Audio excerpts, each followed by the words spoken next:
सुप्रभात। मैं आपकी हिंदी शिक्षिका पूजा कुमारी दिव्यांग कौशल असेंबली स्कूल से। आज का यह वीडियो कक्षा 2 के बच्चों के लिए है। आशा है बच्चों आप घर में समय का सदुपयोग करते हुए अच्छी तरह से पढ़ाई कर रहे होंगे। तो आज मैं इस वीडियो के माध्यम से कक्षा 2 के बच्चों के पाठ 5 पशुओं के घर के प्रश्नोत्तर को करवा रही हूँ।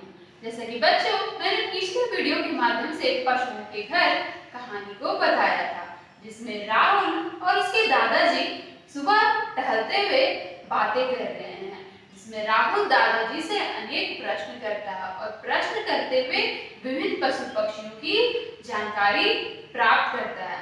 बच्चों जैसे कि इस पाठ से आपने घर में फिर पाठ को पुनः पढ़ा होगा तो यह स्पष्ट हो गया और वीडियो के माध्यम से भी आपको यह कहानी समझ में आ गई होगी कि इस कहानी में कि पशुओं के घर कौन कौन से होते हैं, वे कहाँ रहते हैं, किस प्रकार रहते हैं, साथ ही साथ पर्यावरण संरक्षण किस प्रकार आवश्यक है कि जंगल को हमें नहीं काटना चाहिए, क्योंकि पशु पक्षियों के लिए जंगल कितना आवश्यक है, क्योंकि जंगल में रहकर ही उन्हें भोजन और पानी मिल पाता है। साथ ही इस कहानी के माध्यम से दादाजी ने राहुल को यह बताया था कि जंगल हमें नहीं काटने चाहिए, क्योंकि जंगल के कटने से पशु की मृत्यु हो जाती है, इसलिए उसके जीवन की रक्षा के लिए कुछ चिड़ियाघर में रखा जाता है।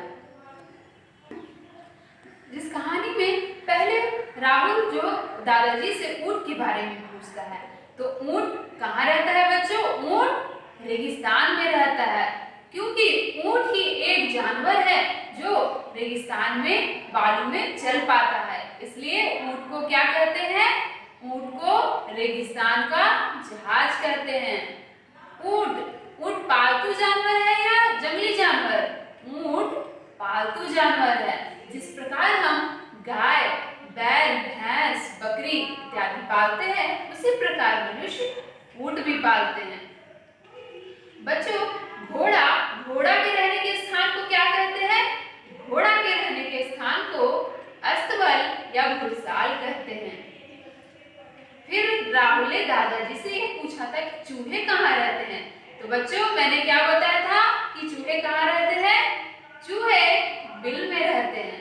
वे जमीन को खोदकर एक पतली सी सुरंग बना लेते हैं, जिसका मुंह बहुत छोटा होता है, जिसके अंदर बिल्ली और सांप नहीं जा पाते हैं, सांप से वो अपने जीवन की रक्षा कर पाते हैं। साथ ही साथ दादाजी ने यह भी बताया कि शेर एक जंगली जानवर है जो जंगल में रहता है। शेर कहाँ रहता है? शेर गुफा में रहता है, और शेर की गुफा को क्या कहते हैं बच्चों? शेर की गुफा को मांद कहते हैं। उसी प्रकार खरगोश भी मांद में रहता है। परंतु बच्चों ये बताइए कि हाथी कहाँ रहते हैं?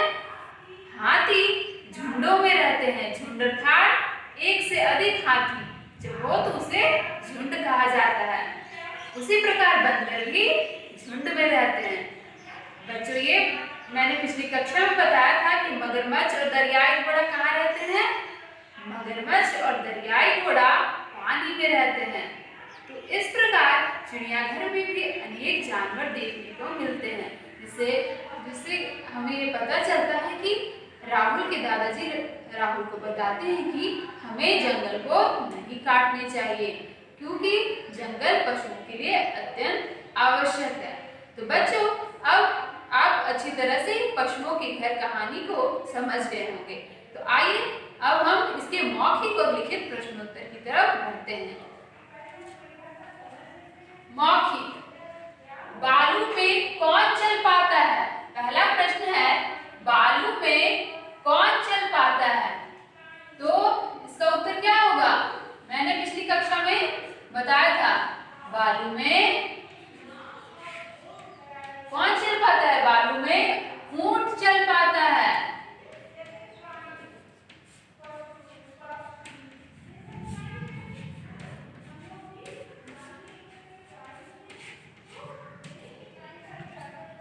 दूसरा प्रश्न है पालतू जानवर कहाँ रहते हैं?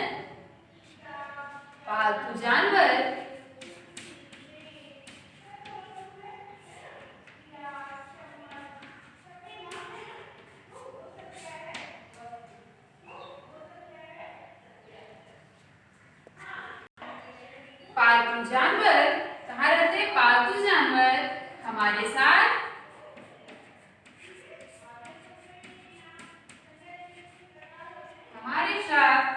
हमारे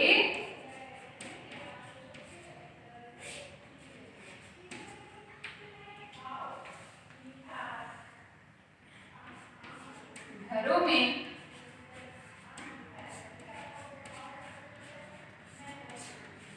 रहते हैं। तीसरा प्रश्न है, जंगली जानवर कहाँ रहते हैं? मैंने बच्चों पिछली कक्षा में बताया था जंगली जानवर कहाँ रहते हैं? जंगली जानवर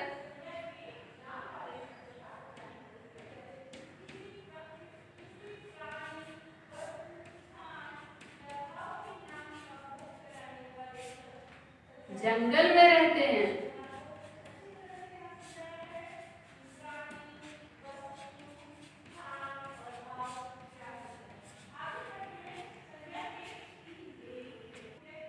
बच्चों देखिए मौखिक में चौथा प्रश्न है, ऊंट शहर में भी क्यों दिख जाते हैं?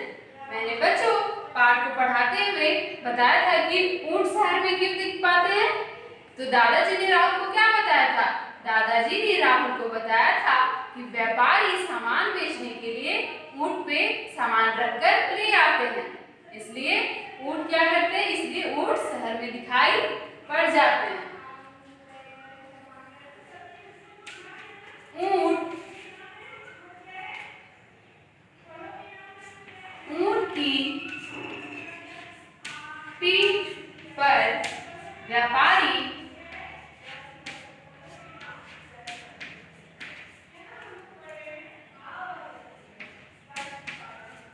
सामान लादकर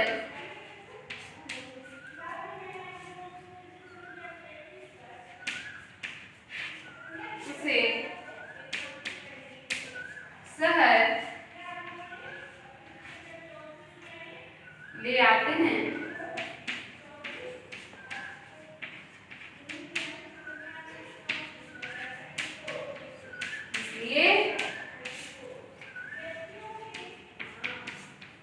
इसलिए ऊंट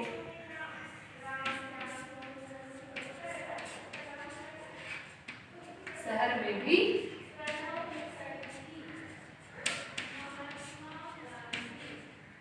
दिख जाते हैं।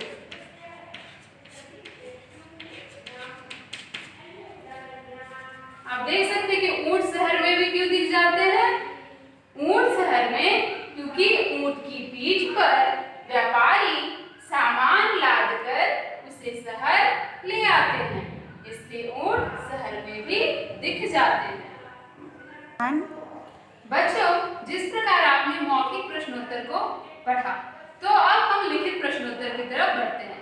लिखित प्रश्नोत्तर आप अपनी पुस्तक में ध्यान दीजिएगा कि लिखित प्रश्नोत्तर में पहला प्रश्न है, रेगिस्तान का जहाज किसे कहते हैं? बच्चों मैंने पाठ को पढ़ाते हुए बताया था कि रेगिस्तान का जहाज किसे कहते हैं? रेगिस्तान का जहाज ऊंट को कहते हैं।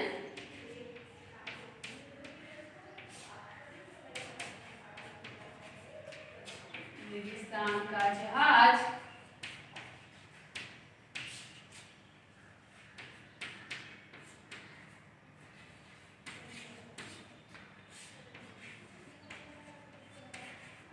को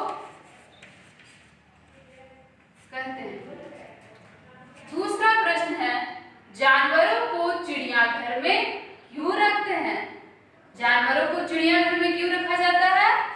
जानवरों को चिड़ियाघर में इसलिए रखते हैं क्योंकि जंगल कटने से उन्हें घर रहने के लिए घर नहीं मिलता है।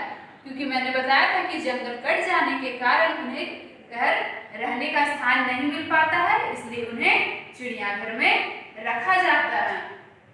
क्या उत्तर होगा? जानवरों को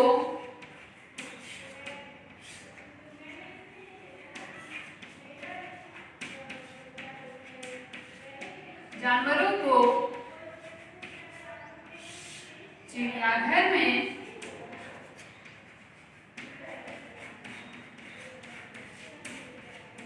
इसलिए सकते हैं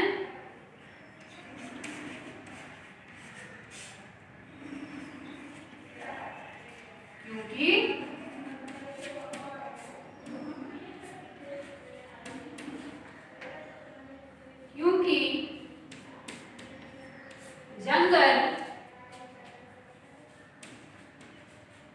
जंगल कटने से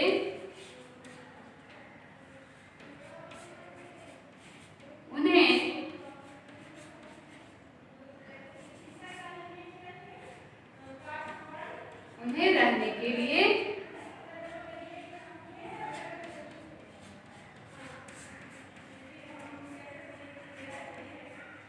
घर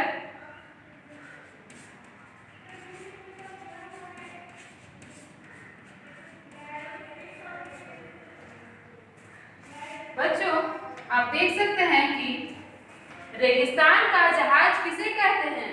रेगिस्तान का जहाज ऊंट को कहते हैं। जानवरों को चिड़ियाघर में क्यों रखते हैं?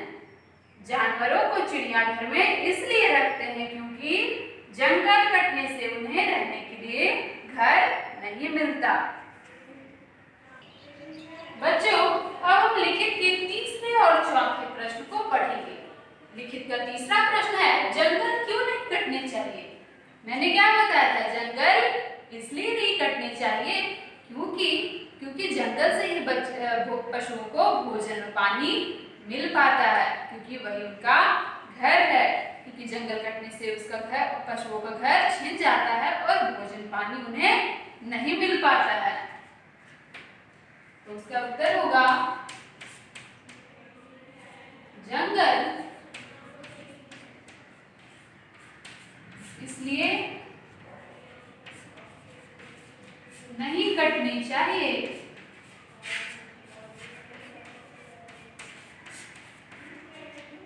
क्योंकि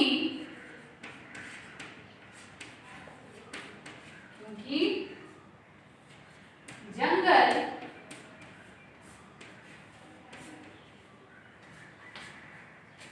कट जाने से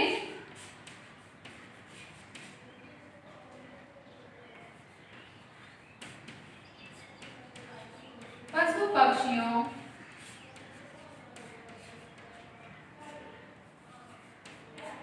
का घर छिन जाता है।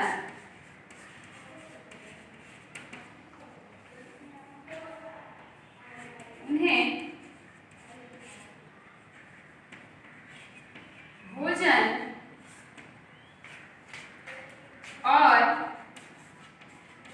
पानी नहीं मिलता।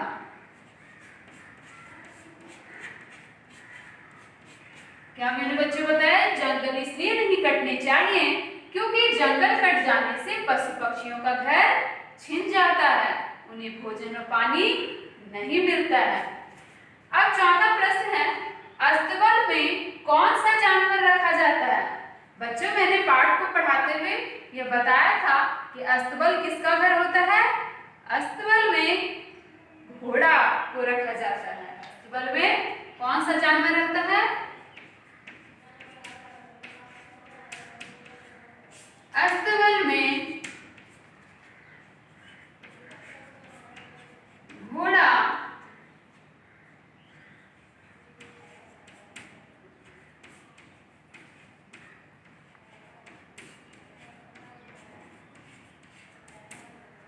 कौन सा जानवर? अस्तबल में कौन रहता है? अस्तबल में घोड़ा को रखा जाता है। आशा है बच्चों आपको यह कहानी पशुओं के घर अच्छी तरह से समझ में आ गई होगी।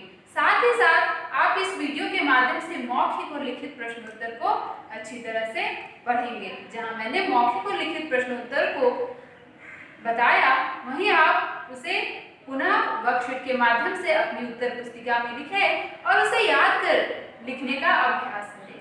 धन्यवाद।